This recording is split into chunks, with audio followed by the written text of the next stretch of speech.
ನಿಮಗೆ ಇನ್ಸ್ಟಾಗ್ರಾಮ್ನ ಹೇಗೆ ಡಿಆಕ್ಟಿವೇಶನ್ ಮಾಡೋದು ಅಂತ ತಿಳಿಸ್ಕೊಡ್ತಿದ್ದೀನಿ. ಫಸ್ಟ್ ನೀವು ಪ್ರೊಫೈಲ್ ಓಪನ್ ಮಾಡ್ಕೊಳ್ಳಿ. ಆಮೇಲೆ ಇಲ್ಲಿ ಮೋರ್ ಮೇಲೆ ನಿಮಗೆ ಸೆಟ್ಟಿಂಗ್ಸ್ ಆಪ್ಷನ್ ಇರುತ್ತೆ, ಸೆಟ್ಟಿಂಗ್ಸ್ ಓಪನ್ ಮಾಡಿ. ಇದರಲ್ಲಿ ಫಸ್ಟ್ ಆಪ್ಷನ್ ಅಕೌಂಟ್ ಸೆಂಟರ್ ಅಂತ ಇದೆಯಲ್ಲ, ಅದನ್ನು ಕ್ಲಿಕ್ ಮಾಡಿ.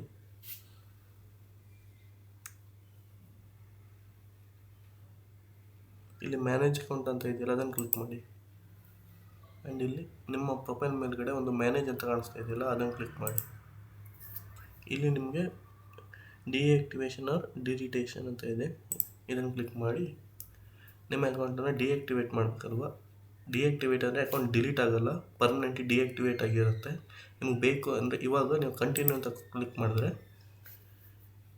ಮತ್ತೆ ಕಂಟಿನ್ಯೂ ಅಂತ ಕ್ಲಿಕ್ ಮಾಡಿ. ಇವಾಗ ನಿಮ್ಮ ಪಾಸ್ವರ್ಡ್ ಹಾಕಿ ಕಂಟಿನ್ಯೂ ಕೊಟ್ಟರೆ ನಿಮ್ಮ ಅಕೌಂಟ್ ಡಿಆಕ್ಟಿವೇಶನ್ ಆಗುತ್ತೆ, ಬಟ್ ಎಲ್ಲೂ ಇನ್ಸ್ಟಾಗ್ರಾಮಲ್ಲಿ ಶೋ ಆಗಲ್ಲ ನಿಮ್ಮ ಪ್ರೊಫೈಲ್. ಬಟ್ ನೀವು ಈಗ ಬೇಕು ಅಂತ ಹೇಳಿದರೆ ಇವಾಗ ನಿಮ್ಮ ಪಾಸ್ವರ್ಡ್ ಹಾಕಿ ಕಂಟಿನ್ಯೂ ಮಾಡಿದರೆ ಇದು ಏನಾಗುತ್ತೆ ಅಂದರೆ ಕಂಪ್ಲೀಟ್ ಡಿಆಕ್ಟಿವೇಶನ್ ಆಗುತ್ತೆ. ಇನ್ನು ಯಾವಾಗಾದರೂ ನಿಮಗೆ ಫ್ಯೂಚರಲ್ಲಿ ಇನ್ಸ್ಟಾಗ್ರಾಮ್ ಬೇಕು ಅಂದರೆ ನೀವು ಡೈರೆಕ್ಟ್ ಲಾಗಿನ್ ಮಾಡಿದ್ರೆ ನಿಮ್ಮ ಅಕೌಂಟ್ ಡೈರೆಕ್ಟ್ ಶೋ ಆಗುತ್ತೆ ಇನ್ಸ್ಟಾಗ್ರಾಮಲ್ಲಿ. ಇದೇ ಇವತ್ತಿನ ವಿಡಿಯೋ. Thank you.